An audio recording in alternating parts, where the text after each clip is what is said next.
तो इस क्वेश्चन में हमें कुछ वॉल्यूम ऑफ सैंड दिया है, कुछ वॉल्यूम रेती का दिया है जिसे हम ग्राउंड पे डंप कर रहे हैं। एंड हमें बोला है कि जब वो रेती ग्राउंड पे अक्यूमुलेट होती है तो वो एक कोनिकल पिरामिड जैसा शेप ले लेती है। एंड इस कोनिकल पिरामिड का, इस कोन का रेडियस, जो बेस उसका बनेगा, बेस ऑब्वियसली उसका एक सर्कुलर बेस होगा, तो उस सर्कल का रेडियस हमें दिया है 5 मीटर्स। और जो वॉल्यूम ऑफ सैंड है जो हम ग्राउंड पे डंप कर रहे हैं वो वॉल्यूम है 1000 मीटर क्यूब। तो हमें यहां बताना है कि इस रेती के ढेर का जो सेंटर ऑफ मास होगा उसकी लोकेशन क्या होगी। एंड हमें जो ऑप्शंस दिए हैं उसमें हमें लोकेशन बतानी है either from the base of that रेती का ढेर और फ्रॉम द टॉप। जो कोन हमारा बनेगा या तो हमें उसके बेस से बताना है आंसर और या फ्रॉम द टॉप। नाउ हम जानते हैं कि अगर हमारे पास कोई सॉलिड कोन है तो उस सॉलिड कोन का सेंटर ऑफ मास बेस से h/4 की हाइट पे होता है। ये फॉर्मूला हमने डिराइव किया है थियोरी सेशंस में, तो आपको ये फॉर्मूला याद होना चाहिए। तो h/4 अगर सेंटर ऑफ मास की लोकेशन है from the base, it means we need the total height of the cone. अगर मेरे पास टोटल हाइट है तो इस h/4 फॉर्मूले में सब्स्टिट्यूट करके मैं अपनी सेंटर ऑफ मास की लोकेशन इजीली बता सकता हूं। अब बात आती है कि h कैसे निकालें। h निकालने के लिए हमें क्वेश्चन में कुछ इंफॉर्मेशन दी है कि इस रेती के ढेर का वॉल्यूम है 1000 मीटर क्यूब एंड जो बेस पे सर्कल बन रहा है उसका रेडियस है 5 मीटर्स। तो इन दोनों क्वांटिटीज से हम h निकाल सकते हैं using the formula of volume. यहां पे एक कोन बनेगा एंड हम जानते हैं वॉल्यूम ऑफ कोन का फॉर्मूला होता है 1/3 पाई आर स्क्वायर h। इसे अगर आप याद रखना चाहें तो आप ऐसे याद रख सकते हैं कि एक सिलेंडर अगर हम लेते हैं तो सिलेंडर का वॉल्यूम क्या होता है, pi r square into h. And उस सिलेंडर के वॉल्यूम को 3 पार्ट्स में ब्रेक कर दें तो कोन का वॉल्यूम आ जाता है। ठीक है, तो 1/3 pi r square h is the volume of cone, solid cone. तो यहां पे हमारे पास V है, R है, तो हम डेफिनेटली H कैलकुलेट कर सकते हैं। तो अगर मैं V और R की वैल्यूज यहां सब्स्टिट्यूट करता हूं तो ये इक्वेशन हो जाती है 1000 is equals to 1/3 pi into 25h। R is given to us as 5 metres, तो R स्क्वायर हो जाता है 25। एंड हम 1000 और 25 को कैंसिल कर पाएंगे यहाँ पे, तो ये हो जाएगा 1 and 40। 25 into 4 is 100 and there is one more zero, so 40। तो यहां से हमारे पास h की वैल्यू आ जाती है 120/पाई मीटर्स, राइट। एंड अब हमें सेंटर ऑफ मास निकालना है, तो centre of mass is h/4। This h is the total height of the कोन। तो उस टोटल हाइट को अगर हम 4 से डिवाइड कर देते हैं तो हमारे पास सेंटर ऑफ मास की लोकेशन आ जाती है फ्रॉम द बेस। ये ध्यान रखना बहुत जरूरी है, ये जो अपन h/4 निकाल रहे हैं वो कहां से है, टॉप से है या बेस से है। तो बेस से ये हाइट होती है h/4। तो जो सेंटर ऑफ मास की लोकेशन आएगी, let's say it is d, तो d हमारे पास हो जाता है h/4 which is equal to 120/4 into pi, जो कि निकल के आता है 30/पाई मीटर्स। तो इस कोन की, इस रेती के ढेर का जो सेंटर ऑफ मास होगा वो बेस से 30/4 हाइट पे होगा। तो यहां इस क्वेश्चन का करेक्ट आंसर हो जाता है ऑप्शन बी। तो इस क्वेश्चन में हमारे पास 3 रेक्टेंगुलर प्लेट्स है, plate A, plate B and plate C. And इन तीनों प्लेट्स के डिमेंशंस हमें दिए हैं, length is 2 units and breadth is 3 units. तीनों प्लेट्स आइडेंटिकल हैं और तीनों की लेंथ और ब्रेड्थ बराबर है। नाउ इन तीनों प्लेट्स को हमने कुछ इस तरह से हमारे कार्टेशियन प्लेन XY प्लेन में अरेंज किया है। तो हमें बताना है कि इस पूरे सिस्टम के सेंटर ऑफ मास के कोऑर्डिनेट्स क्या होंगे। एंड यहां पे हमारे पास एक 2D सिस्टम है, it means we need the x coordinate and y coordinate of centre of mass. हमें तीनों प्लेट्स का मास पता है एंड हमें तीनों प्लेट्स के डिमेंशंस पता है। नाउ इस पूरे सिस्टम को अगर हम 3 डिफरेंट बॉडीज में ब्रेक कर लें, 3 प्लेट्स हैं तो इन 3 प्लेट्स को हम 3 बॉडीज की तरह मानते हैं। एंड हम जानते हैं अगर हम इसे 3 बॉडीज में ब्रेक करते हैं तो इन तीनों बॉडीज के सेंटर ऑफ मास की लोकेशन हम इजीली बता सकते हैं।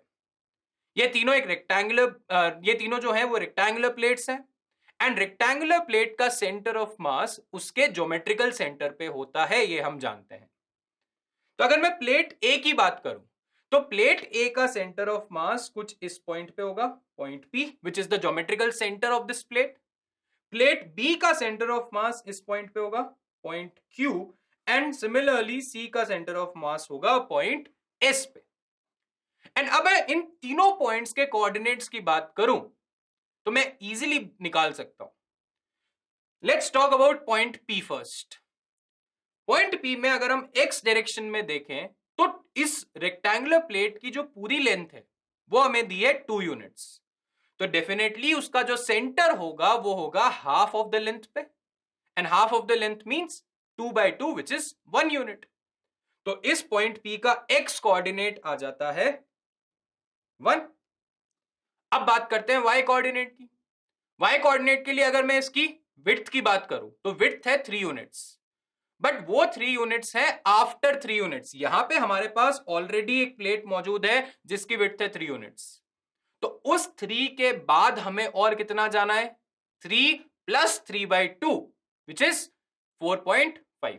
3 plus 3/2 is 3 plus 1.5 which is 4.5। तो हमारे पास पॉइंट पी के कोऑर्डिनेट्स आ गए। तो इस पूरी प्लेट को, प्लेट ए को मैं मान सकता हूं कि it is concentrated at point P, that is what is centre of mass, right. Centre of mass वो पॉइंट है जहां हम पूरी बॉडी के मास को कॉन्सेंट्रेटेड मान सकते हैं। तो अगर इस प्लेट का मास है 1 kg तो मैं मान सकता हूं कि एक 1 kg का पार्टिकल पॉइंट पी पे प्रेजेंट है और इस पी के कोऑर्डिनेट्स हैं 1, 4.5। एग्जैक्टली इसी तरीके से हम point Q and point S के कोऑर्डिनेट्स बता सकते हैं। तो पॉइंट क्यू की अगर हम बात करें, पॉइंट क्यू के एक्स कोऑर्डिनेट को देखें तो X coordinate will be 2/2, right, so that will be 1। And Y coordinate की बात करें तो वाई कोऑर्डिनेट भी कितना होगा, 3/2। सब ओरिजिन से ही मेजर हो रहा है तो यहां पे आ जाता है डायरेक्टली 1.5।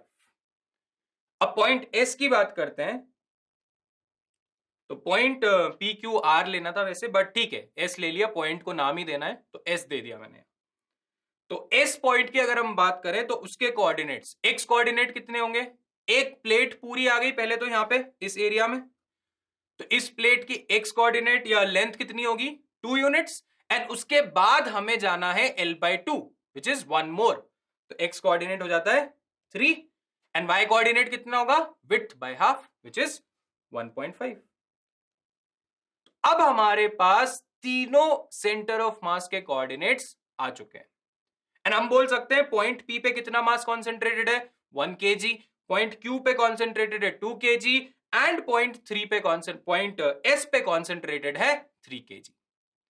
अब हम हमारा सेंटर ऑफ मास का फॉर्मूला यूज कर सकते हैं, m1x1, एक्स कोऑर्डिनेट क्या होता है, m1x1 plus m2x2 plus m3x3 divided by m1 plus m2 plus m3।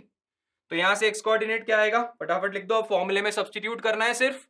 X coordinate अगर हम ए प्लेट की बात करें तो mass is 1 and x coordinate is also 1, plus point B की बात करें, सॉरी प्लेट बी की बात करें तो प्लेट बी का mass is 2 and x coordinate is 1।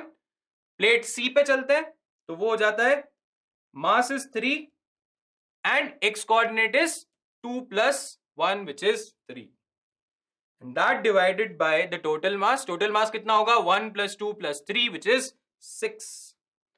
तो यहां से x कोऑर्डिनेट क्या आएगा, इसे सिंप्लीफाई कर लो, 1 plus 2 plus 9 तो ये हो जाता है 12/6 which is 2 units,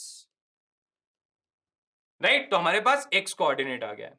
अब हम y कोऑर्डिनेट की बात करते हैं तो y कोऑर्डिनेट में भी हम सेम फॉर्मूला यूज कर सकते हैं, m1y1 plus m2y2 plus m3y3 divided by m1 plus m2 plus m3। So let's substitute, m1 कितना है 1 kg, plate A, y coordinate is 4.5 plus Plate B, mass is 2 kg, y coordinate is 1.5. And plate C, mass is 3 and y coordinate is again 1.5. And this divided by the total mass कितना होगा 6. तो इसे simplify करेंगे तो क्या आता है हमारे पास 1 into 4.5 is 4.5 plus 2 into 1.5 is 3 plus 3 into 1.5 is again 4.5. Correct? And this is divided by 6. So 4.5 plus 4.5 is 9. 9 plus 3 is 12. So 12 divided by 6 is again 2 units. तो जो सेंटर ऑफ मास इस पूरे सिस्टम का होगा उसके कोऑर्डिनेट्स आ जाते हैं 2,2. और हमारे इस क्वेश्चन का करेक्ट आंसर हो जाता है यहां से ऑप्शन सी. चलो अगला एक अच्छा क्वेश्चन देखते हैं. यहां पे हमारे पास 3 कैरम कॉइन्स हैं, कैरम की गोटियां हैं, एंड इन तीनों का रेडियस हमें दिया है 5 सेंटीमीटर्स. डेफिनेटली तीनों आइडेंटिकल होगी तो तीनों का रेडियस भी सेम होगा. एंड हमने इसे कुछ इस तरह से अरेंज किया है कि इनके जो सेंटर्स हैं उनको अगर हम ज्वाइन कर दें तो एक इक्विलेटरल ट्राइंगल बनता है कुछ इस तरह से. आप डायग्राम में देख सकते हैं. तो हमने इस पूरे सिस्टम को इस तरह से अरेंज किया है और जो कॉइन ए है उसका सेंटर ओरिजिन पे और कॉइन बी का सेंटर एक्स एक्सिस पे. राइट? तो हमें यहां इस पूरे सिस्टम के सेंटर ऑफ मास के कोऑर्डिनेट्स बताने हैं. रेडियस हमें दिया है 5 सेंटीमीटर्स. राइट? क्वेश्चन समझ में आ गया?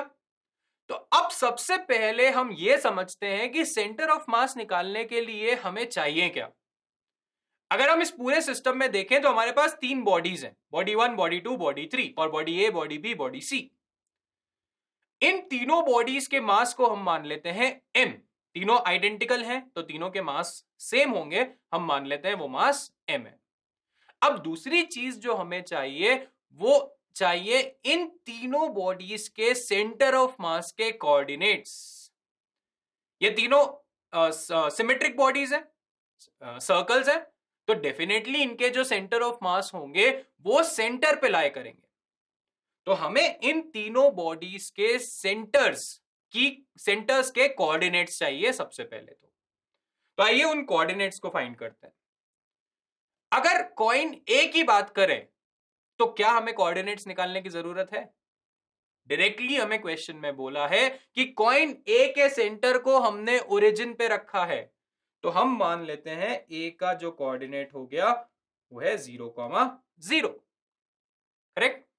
अब चलते हैं बी पे. बी हमारा एक्स एक्सिस पे है, बी का सेंटर एक्स एक्सिस पे है, तो डेफिनेटली वाई कोऑर्डिनेट तो 0 हो गया. अगर हम एक्स कोऑर्डिनेट की बात करें तो उस एक्स कोऑर्डिनेट को निकालने के लिए हमें एक इंफॉर्मेशन यहां दी है. इंफॉर्मेशन इज कि रेडियस यहां पे 5 सेंटीमीटर्स है. अब अगर आप centre A and centre B के बीच का डिस्टेंस देखें तो वो कितना होगा? ये डिस्टेंस होगा r, radius of the coin, और ये डिस्टेंस भी होगा r. तो ए और बी के बीच के टोटल डिस्टेंस कितना हो गया? r plus r which is 2r. तो r की वैल्यू अगर 5 सेंटीमीटर्स है तो 2r की वैल्यू क्या होगी? 10 सेंटीमीटर्स. तो हम b के कोऑर्डिनेट्स बोल सकते हैं 10,0. और ये सारे कोऑर्डिनेट्स हम सेंटीमीटर्स में लिख रहे हैं. इसका मतलब हमारा जो सेंटर ऑफ मास होगा उसके कोऑर्डिनेट्स भी सेंटीमीटर्स में आएंगे. करेक्ट? अब चलते हैं कॉइन सी पे. अगर कॉइन सी के एक्स कोऑर्डिनेट की बात करूं तो वो तो बहुत इजी है. एक्स कोऑर्डिनेट क्या होगा? X coordinate is this distance. Right? ये होगा x, y. x क्या होगा? y एक्सिस से डिस्टेंस. तो y एक्सिस से कितना डिस्टेंस है? इतना, जो कि कितना है? r, और r की वैल्यू क्या है? 5. तो c का x कोऑर्डिनेट तो हो गया 5. अब दिक्कत आ सकती है y कोऑर्डिनेट निकालने में, और इसी का आपको ध्यान देना है. y कोऑर्डिनेट निकालने के लिए हम थोड़ा सा ट्रिग्नोमेट्री की हेल्प लेंगे. कैसे? हम जानते हैं कि अगर हमारे पास इक्विलेटरल ट्राइंगल है तो इस इक्विलेटरल ट्राइंगल के सारे एंगल 60 डिग्रीज के होंगे. तो ये जो एंगल ए पे बन रहा है वो भी 60 डिग्रीज होगा. इसका मतलब ये वाला जो एंगल है वो हमारा 30 डिग्रीज होगा, राइट। एंड जो साइड AC है, AC की लेंथ कितनी है 2r, अगेन ये जो डिस्टेंस है वो r होगा, ये डिस्टेंस भी r होगा, तो total length of side AC is 2r which is 10 centimetres.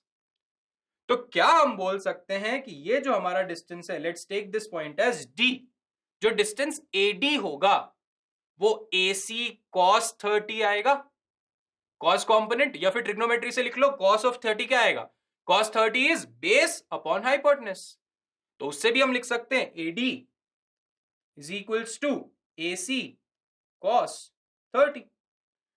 जैसे आपको कंफर्टेबल लगता है, ट्रिग्नोमेट्री से लिखना है ट्रिग्नोमेट्री से लिख लो, कंपोनेंट्स फॉर्म में लिखना है कंपोनेंट से लिख लो, आंसर सेम आएगा, राइट। तो यहां से हम बोल पाएंगे this is 10 into cos 30 is √3/2, तो ये आ जाता है 5√3। एंड अगर AD 5√3 है तो वही तो पॉइंट C का y कोऑर्डिनेट होगा, y coordinate is distance from the x axis, तो साइड AD और length AD is the y coordinate of point C, तो हमारे C के कोऑर्डिनेट्स आ जाते हैं 5√3। अब हमारे पास तीनों पॉइंट्स के x और y कोऑर्डिनेट्स आ गए हैं। अब हमें x coordinate of centre of मास का फॉर्मूला और y coordinate of centre of मास का फॉर्मूला यूज करना है एंड x-COM और y-COM निकालना है। तो सबसे पहले x-COM की बात कर लेते हैं। x-COM क्या होगा, m1x1 plus m2x2 plus m3x3 divided by m1 plus m2 plus m3। And तीनों पॉइंट्स हमारे आइडेंटिकल हैं जिसका मास हमने माना है m, तो ये क्या हो जाता है m into x1 which is 0, 1 हमारा a है, 2 हमारा b है और 3 हमारा c है। तो फर्स्ट कॉइन के x कोऑर्डिनेट है 0, सेकेंड कॉइन उसके x कोऑर्डिनेट क्या है 2r which is 10, plus third coin का x कोऑर्डिनेट क्या है r विच इज 5, तो ये हो जाता है m into 5 divided by 3m। तो न्यूमरेटर में अगर मैं m कॉमन लेता हूं तो डिनोमिनेटर से कैंसिल हो जाएगा, एक चीज तो हो गई, this is 10m plus 5m which is 15m, 15m divided by 3m, m चला गया, 15 से 3 कैंसिल किया तो ये आ गया 5 सेंटीमीटर्स। तो हमारा x coordinate of centre of मास होगा 5 सेंटीमीटर्स। अब हम चलते हैं y कोऑर्डिनेट पे, तो y कोऑर्डिनेट का फॉर्मूला क्या हो जाएगा m1y1 plus m2y2 plus m3y3 divided by m1 plus m2 plus m3। Let's substitute the values, m1 कितना है m, x y coordinate 0, m2 is m, y coordinate second point b का, coin b का कितना है again 0, plus m into x3 sorry y3 is √3 into r which is 5√3, तो 5√3 divided by 3m। तो इसे simplify करेंगे तो क्या होगा, फर्स्ट दो टर्म्स तो 0 हो गई, m इंटू 0 5√3m, mm भी कैंसिल हो गया, ये पूरा m चला गया, तो 5√3 डिवाइडेड बाय 3 हमारा हो जाता है 5/√3, √3 और 3 को कैंसिल कर देते हैं। तो हमारे जो फाइनल कोऑर्डिनेट्स हैं सेंटर ऑफ मास के वो आ जाते हैं 5,5/√3, एंड दोनों कोऑर्डिनेट सेंटीमीटर्स में होंगे क्योंकि हमें जो रेडियस था उसी के टर्म्स में हमने सब कुछ निकाला है, तो रेडियस हमारा सेंटीमीटर्स में था तो ये दोनों कोऑर्डिनेट्स भी सेंटीमीटर्स में आएंगे। तो यहां इस क्वेश्चन का फाइनल आंसर हो जाता है ऑप्शन ए। यहां आप डायग्राम में देख सकते हैं हमारे पास एक सिस्टम है, एक शेप हमें दिया गया है जिसे हमने बनाया है after removing a triangular part from a rectangular part.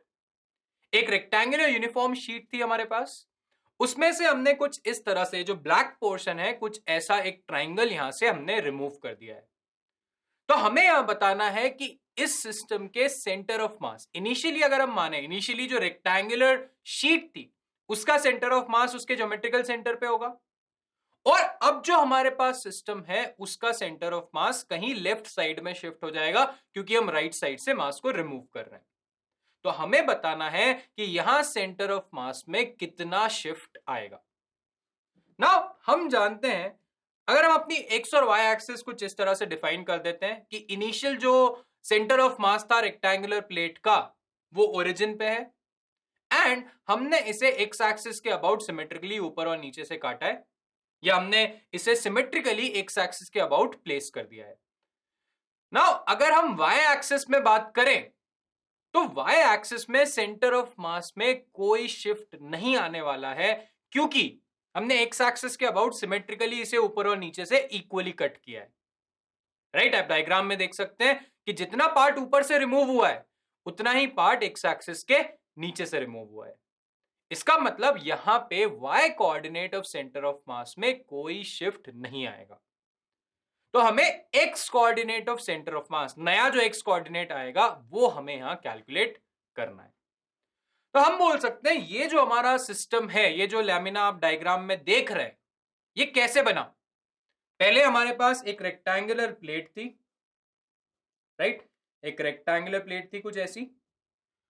उस प्लेट में से हमने एक ट्राइंगल कट कर दिया, राइट। तो this A1 minus this A2 gave us the system which is given in the question, correct. तो हम यहां XCOM of centre of mass in terms of areas, ये एक यूनिफॉर्म बॉडी है, तो हम यहां पे सेंटर ऑफ मास का फॉर्मूला एरिया के टर्म्स में लिख सकते हैं। 2D बॉडी है तो एरिया आएगा। तो XCOM क्या हो जाता है, XCOM होगा हमारा A1x1 minus A2x2 divided by A1 minus A2। Y minus, क्योंकि यहां पे हम कुछ मास यहां से रिमूव कर रहे हैं, कुछ एरिया हम यहां से रिमूव कर रहे हैं, तो वो एक नेगेटिव एरिया की तरह बिहेव करेगा, तो यहां पे एक माइनस साइन आ जाएगा फॉर्मूला में। हमने ये सब चीज थ्योरी में अच्छे से पढ़ी है कि अगर हम एक बॉडी में से दूसरी बॉडी रिमूव करते हैं तो फॉर्मूला नेगेटिव हो जाता है। जो हमारा रिमूव्ड पार्ट है उसका एक्स उसका जो एरिया है या उसका जो मास है वो हम नेगेटिव मास या नेगेटिव एरिया की तरह ट्रीट करते हैं। तो यहां पे भी कुछ ऐसे ही सिचुएशन है। अब दो बॉडीज कौन सी है, एक रेक्टेंगुलर प्लेट जिसका सेंटर ऑफ मास ओरिजिन पे है, एंड दूसरी ट्रायंगुलर प्लेट जिसका सेंटर ऑफ मास हम बता सकते हैं, क्योंकि हमें पता है ट्रायंगुलर प्लेट का सेंटर ऑफ मास बेस से 1/3 हाइट ऊपर होता है और या फिर टॉप से 2/3 h नीचे होता है। ये चीज हमें पता है। तो हम A1 x1 A2 x2 को निकालने की कोशिश करते हैं। अब A1 क्या है, A1 is the area of the rectangular plate, correct. तो अगर इस रेक्टेंगुलर प्लेट के डायमेंशंस हमें दिए हैं 60 सेंटीमीटर्स टू 20 सेंटीमीटर्स, तो क्या मैं बोल सकता हूं area 1 is equals to 60 into 20। अगर आप चाहें तो इसे मीटर्स में कन्वर्ट कर सकते हैं, कोई प्रॉब्लम नहीं है, मैं इसे सेंटीमीटर्स में ही रख रहा हूं। फाइनली जो हमारा आंसर आएगा वो भी सेंटीमीटर्स में ही आएगा, राइट। जो मैं सारे कोऑर्डिनेट्स भी लूंगा वो भी सेंटीमीटर्स में लूंगा। तो एरिया हो गया 60 इंटू 20 A1। A2 कितना होगा, A2 is the area of this triangular plate which we are removing। तो ट्राइंगल का एरिया होता है हाफ बेस इंटू हाइट, तो ये कितना हो जाएगा, हाफ बेस कितनी है इस ट्राइंगल की, बेस इज दिस, जो कि दिया है क्वेश्चन में 20 सेंटीमीटर्स, और हाइट कितनी होगी, height is half of the rectangular height और half of the width of rectangle, जो कि है 60 सेंटीमीटर्स, तो हाफ ऑफ 60 इज 30, तो हाफ 30 इंटू 20, 30 इंटू 20, तो ये हो जाता है हमारे पास 6 इंटू 2 1200, एंड A2 कितना आएगा, 2 और 20 को मैं कैंसिल कर देता हूं तो ये A2 आ जाता है 300, and both are in centimetres square, right. तो पहली चीज हो गई एरिया 1 एरिया 2 हमने निकाल लिया। अब चलते हैं x1 x2 पे। तो क्या हमें x1 पता है, x1 is the x coordinate of center of mass of the complete rectangular plate, जो कि हमने यहां पे ओरिजिन माना है। तो x1 तो हो गया 0, x2 क्या होगा, x2 जो सेंटर ऑफ मास है, x2 is the x coordinate of centre of mass of the triangular plate. अब ट्राइंगल का जो सेंटर ऑफ मास होता है वो कहां होता है, 2/3 h from the top. Top क्या है, O से 2/3 h क्या होगा, height of the triangle. Height of the triangle कितना है, दिस विच इज 30।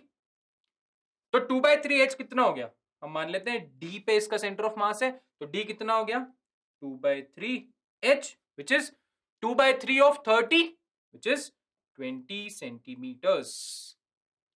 राइट। तो हमारे पास x2 भी आ गया है, x1 भी आ गया है। अब हम इन चारों वैल्यूज को अपने फॉर्मूले में सब्सटीट्यूट कर सकते हैं। फॉर्मूला क्या है? a1x1 minus a2x2 divided by a1 minus a2। Areas क्या है? 1200 300, राइट। तो हम चलते हैं हमारे फॉर्मूले पे और इस फॉर्मूले में वैल्यू सब्सटीट्यूट करके अपना फाइनल XCOM कैलकुलेट करते हैं। तो XCOM क्या हो जाएगा? a1x1 क्या डायरेक्टली 0 लिख दूं? जो रेक्टेंगुलर प्लेट है उसका x कोऑर्डिनेट है 0, तो a1x1 हो जाता है 0 माइनस a2x2। a2 कितना था? 300। x2 कितना था? 20 divided by a1 minus a2। तो a1 कितना होगा? 1200 माइनस 300। ये कितना आ जाता है? Minus 300 into 20 divided by 900। तो 300 और 900 को हम कैंसिल कर पाएंगे, ये होगा 3। एंड फाइनली क्या आ रहा है हमारे पास? 20/3 which is equal to 6.67। And definitely यहां जो x कोऑर्डिनेट आया है वो नेगेटिव होना चाहिए, क्योंकि हमारा सेंटर ऑफ मास शिफ्ट होगा left side of the origin पे। तो कितना शिफ्ट हुआ? 6.67 सेंटीमीटर्स। तो इस क्वेश्चन का करेक्ट आंसर क्या होगा? Option D. तो अगला एक अच्छा कॉन्सेप्चुअल क्वेश्चन देखते हैं। इस क्वेश्चन में हमारे पास एक सेमी सर्कुलर डिस्क है जिसमें से हमने एक सर्कुलर पार्ट को रिमूव किया है और इस सर्कुलर पार्ट का सेंटर इस सेमी सर्कुलर डिस्क के बेस से 8 सेंटीमीटर ऊपर है। आप डायग्राम में देख सकते हैं। हमें यहां बताना है कि इस सिस्टम का after removal of this circular part, इस सिस्टम का जो सेंटर ऑफ मास होगा वो कितनी दूरी पे होगा from point C. And C क्या है? C is the centre of this semi circular disc and also the origin of our coordinate system. आ गई बात समझ में? हमें क्वेश्चन में यह भी दिया है कि डिस्क, सेमी सर्कुलर डिस्क का जो सेंटर ऑफ मास होता है वो 4r/3 यूनिट्स ऊपर होता है बेस से। यह चीज हमें याद होनी चाहिए। This is a standard formula, right. तो हमें बताना है नया सेंटर ऑफ मास कहां होगा और वो सी से कितनी दूरी पे होगा। तो पहले तो हम देखते हैं कि पुराना सेंटर ऑफ मास कहां था।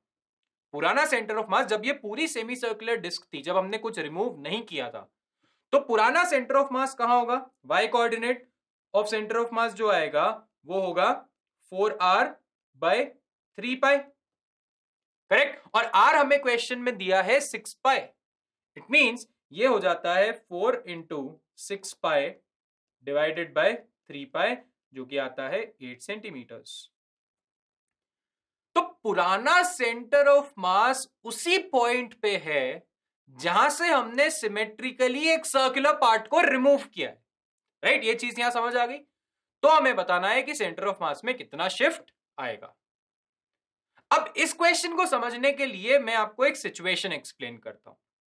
मान लेते हैं कि इस पॉइंट के अबाउट मैंने कुछ अपने मासेस रखे हैं m1, यहां पे है मेरे पास m2, यहां है m3, then m4, m5, m6, m7, ये होगा m7 and this is m8, right.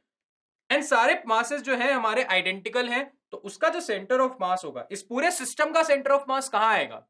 Centre पे, क्योंकि सारे मास आइडेंटिकल है।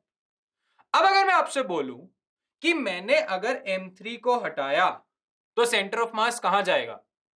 तो सेंटर ऑफ मास जाएगा लेफ्ट में, क्योंकि राइट से मास हटाया तो सेंटर ऑफ मास लेफ्ट में शिफ्ट हो जाएगा, करेक्ट। अब अगर मैंने m7 भी हटा दिया, ये वाला, तो सेंटर ऑफ मास कहां रहेगा? सेंटर ऑफ मास अब उसी पॉइंट पे आ जाएगा जहां वो इनिशियली था, क्योंकि अभी भी सिस्टम मेरा सिमेट्रिकली रहा है। जो मैंने लेफ्ट से हटाया वो मैंने राइट से हटा दिया, करेक्ट। अब अगर मैं बोलूं कि मैं m1 और m5 को भी हटा देता हूं, तो बताओ सेंटर ऑफ मास कितना शिफ्ट होगा? तो क्या आंसर है? 0। अगेन ऊपर से जो हटाया वही नीचे से हटा दिया, सिमेट्रिक सिस्टम था, तो सेंटर ऑफ मास में कोई शिफ्ट नहीं होने वाला है। m2 हटाया, m6 हटाया, तो भी कोई शिफ्ट नहीं होगा। एंड m8 और m4 भी हटा दिया तो सेंटर ऑफ मास बचेगा ही नहीं, तो कहानी खत्म हो गई। ये चीज समझ आ गई है? अब अगर मैं आपसे बोलता हूं कि ये जो पॉइंट था, लेट्स से पॉइंट O था हमारी डिस्क का centre of mass, semi circular disc का सेंटर ऑफ मास। उस सेंटर ऑफ मास के अबाउट मैंने एक सर्कल रिमूव कर दिया। इसका मतलब उस पॉइंट के अबाउट हर डायरेक्शन से मैंने थोड़ा थोड़ा मास हटा दिया और सिमेट्रिकली हटाया है, राइट? अगर मैं ऊपर से हटाता हूं, नीचे से हटाता हूं सिमेट्रिकली, तो क्या सेंटर ऑफ मास शिफ्ट होगा? नहीं। लेफ्ट से हटाता हूं, राइट से हटाता हूं, कोई शिफ्ट नहीं होगा। तो अगर सारे डायरेक्शन से मैंने सेंटर ऑफ मास कुछ ना कुछ हटा दिया, तो क्या उस सेंटर ऑफ मास में कोई शिफ्ट आना है? Definitely not. तो जब भी हम सेंटर ऑफ मास के सिमेट्रिकली मास को रिमूव कर देते हैं, तो उस सेंटर ऑफ मास की लोकेशन में कोई शिफ्ट नहीं आएगा, नहीं एक्स डायरेक्शन में, नहीं वाई डायरेक्शन में। तो यहां अगर मैं मुझसे पूछा जाए कि finally centre of mass point C से कितनी दूरी पे होगा, तो मेरा आंसर अगेन आएगा 8 सेंटीमीटर्स। तो इस क्वेश्चन का करेक्ट आंसर हो जाता है ऑप्शन बी, 8 सेंटीमीटर्स।